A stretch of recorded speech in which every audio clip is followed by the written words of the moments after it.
आप सभी का एक बार फिर स्वागत है SPN9 के इस खास कार्यक्रम में और मैं हूं आपके साथ फरहान। प्रवासी मजदूर फंसे हुए हैं अलग अलग राज्यों में, अपने घरों तक आना चाहते हैं, सरकारें मदद करने के लिए अब तैयार हैं।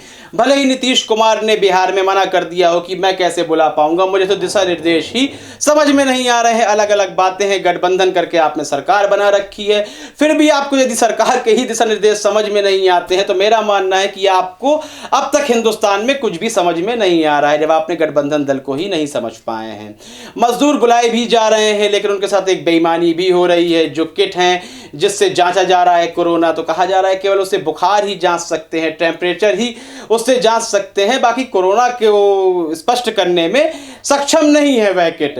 तो आपने देखा किस तरह महाराष्ट्र से भी और छत्तीसगढ़ से भी उत्तर प्रदेश के अंदर कोरोना के मामले आ गए सरकार के द्वारा, तबलीगी जमात के द्वारा नहीं, सरकार के द्वारा बस में कोरोना के मामले आ जाते हैं। तो हम यहाँ बात कर रहे हैं, इस वक्त सरकार ने ट्रेन चलाई कि ट्रेन में आप आ सकते हैं। पहले कहा गया राज्य सरकारों से कर वसूला जाएगा, लेकिन जनता से भी पैसे लेने की बात चल रही है, जिसकी आलोचना भी लगातार हो रही है, कांग्रेस के द्वारा भी और समाजवादी पार्टी के द्वारा भी। लेकिन यह सरकार योजना तो लागू कर देती है, लेकिन पहले से कोई ब्लूप्रिंट नहीं बनाती है। हमने इस पर एक कार्यक्रम भी किया था कि सरकार, यह मौजूदा सरकार ब्लूप्रिंट बनाने में सक्षम नहीं है। जब ट्रेनें चलाई जाती हैं तो उसमें अन्य लोग भी सफर करने लगते हैं, जिसको आवश्यकता भी नहीं है, वह मजदूर भी नहीं है, इधर से उधर जाना चाहता है।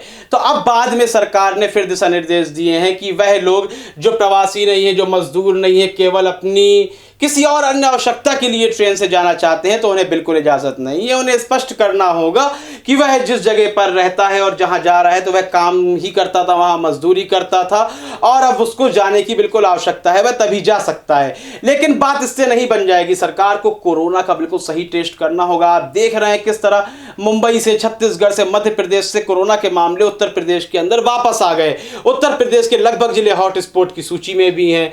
तो यहां सरकार को ध्यान देने की बहुत ज्यादा आवश्यकता है।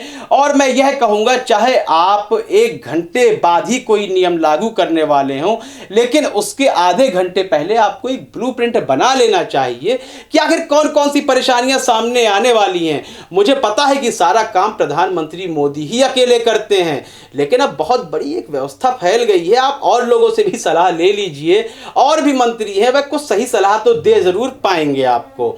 तो प्रधानमंत्री मोदी के लिए आपका कोई संदेश हो, आप कोई राय देना चाहते हो, या फिर हमारे कार्यक्रम में आपको कोई परेशानी लग रही हो, या हम कुछ गलत कह रहे हो, तो आप कमेंट सेक्शन में राय जरूर दे सकते हैं। कार्यक्रम को लाइक जरूर करें, ज्यादा से ज्यादा शेयर करें और चैनल को सब्सक्राइब अवश्य कर दें। तब तक के लिए इजाजत दीजिए, धन्यवाद।